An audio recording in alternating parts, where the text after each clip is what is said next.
आज का पहला पाठ तिमोथी के नाम संत पौलुस का दूसरा पत्र, अध्याय 1 पद संख्या 1 से 3, 6 से 12।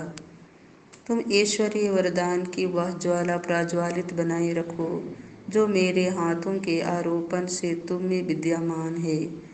यह पत्र प्रिय तिमोथी के नाम संत पौलुस की ओर से है, जिसे ईश्वर ने इस बात का प्रचार करने के लिए यीशु मसीह का प्रेरित चुना है कि उसने हमें जीवन प्रदान करने की जो प्रतिज्ञा की थी वह यीशु में पूरी हो गई है।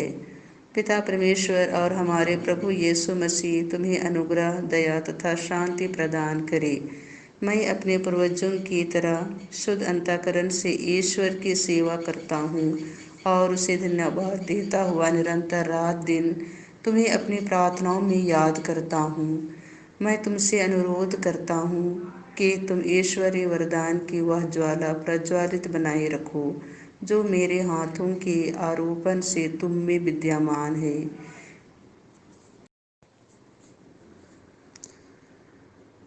ईश्वर ने हमें भीरुता का नहीं बल्कि सामर्थ्य, प्रेम तथा आत्मसंयम का मनोभाव प्रदान किया है। तुम ना तो हमारे प्रभु का साक्ष्य देने में लजाओ और न मुझसे जो उनके लिए बंदी हूँ, बल्कि ईश्वर के सामर्थ्य पर भरोसा रखकर तुम मेरे साथ सुसमाचार के लिए कष्ट सहते जाओ। ईश्वर ने हमारा उद्धार किया है और हमें पवित्र जीवन बिताने के लिए बुलाया है। उसने हमारी किसी पुण्य के कारण नहीं बल्कि अपने उद्देश्य तथा अपनी कृपा के कारण ही ऐसा किया है।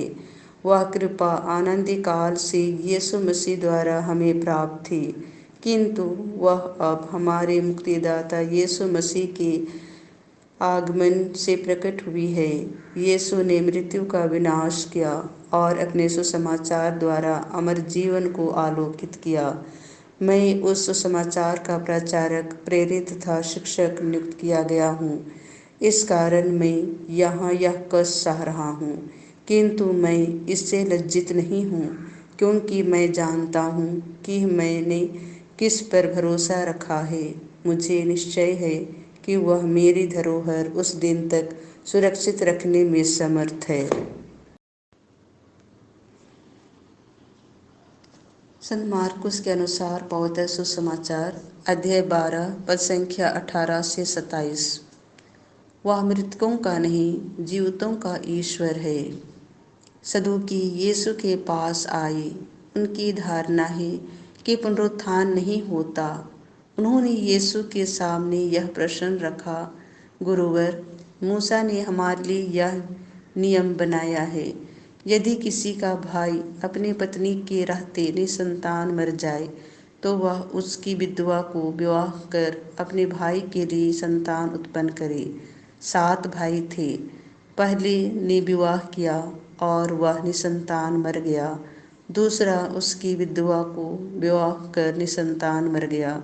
तीसरे के साथ भी वही हुआ और 7 भाई निसंतान मर गए। सबों के बाद वह स्त्री भी मर गई।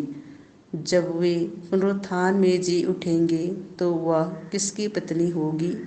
वह तो 7 की पत्नी रह चुकी है।